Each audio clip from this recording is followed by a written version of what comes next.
Hi everyone, Dr. Lauren here, one of the chiropractors at Cal and East Family Chiropractic.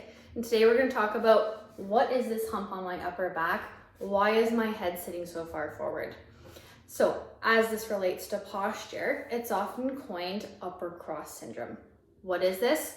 Well, essentially it's a muscle imbalance where we get shortening and weakening in the muscles of both our shoulder and our neck. This can cause postural compensation over time, poor posture, joint dysfunction. Now, this happens as a result of what are we doing all day long? Not one thing I did one time. Now, our body is very efficient at adapting to our environment. So think about this. From the time we get up, everything is in front of us. We drive to work, we eat, we play on our phone, everything promoting this slumped forward, C-curve, shrimp type posture. We forget about these muscles in the back, responsible for keeping us upright for things like walking, lifting, climbing. Now, muscle imbalance, compensation, it's all natural until it starts to cause problems. So these changes, they can become cumulative in nature over time. Now this compensatory strain pattern becomes your new normal. This is where the problem lies. So what does this look like? I want you to view things in a sideways posture here, considering an X as I describe the next few muscles. So we have tension in the front of our chest here, our pec muscles, as well as these small muscles at the base of our skull, our suboccipitals. We have tight muscles into the side of our neck. Here's our tension X. Our weakness comes from weak, deep neck flexors here, responsible for holding our chin in and back, coupled with weakness in the back of our shoulder.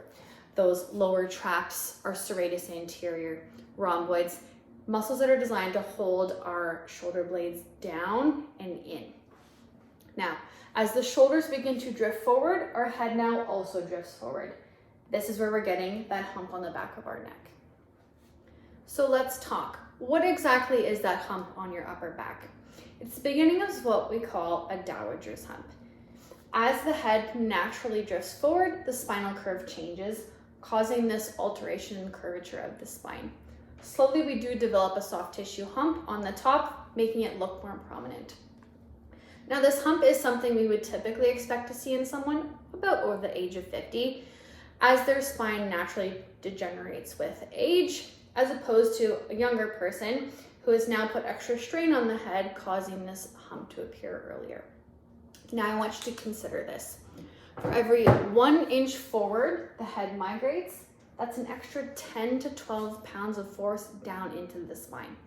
I would challenge you at home, grab a 10-pound weight, try holding that close to your chest versus out to the side. I can guarantee this is much harder and you won't be able to hold it for very long. So yes, although aesthetically this hump on our back might not look very nice, it does often coincide with discomfort. Things such as neck pain, shoulder pain, headaches migrating upwards from the neck itself, and even radiating arm symptoms such as tingling, burning, numbness down into the hand. So how are we going to fix this problem? Simply put, we have to stretch what's tight and strengthen what's weak. Let's jump through a couple exercises here, a couple options for you to try at home. Let's start here with our stretches. First, you'll see me anchor my hand down by sitting on the hand of the shoulder I intend to stretch. This anchors the shoulder down so that when I pull my head, I'm pulling on both ends of the muscle. If we're pointing our nose down in towards the opposite armpit, we're targeting our levator scapula. Our second option here shows pulling my ear towards my shoulder to target that upper trapezius. Here we begin stretching our pec muscle. This is done right when felt in the anterior chest or front of the shoulder. We're anchoring the arm either against a wall or within a door frame as we press our body forward without rotation. This next exercise is a bit of a combination.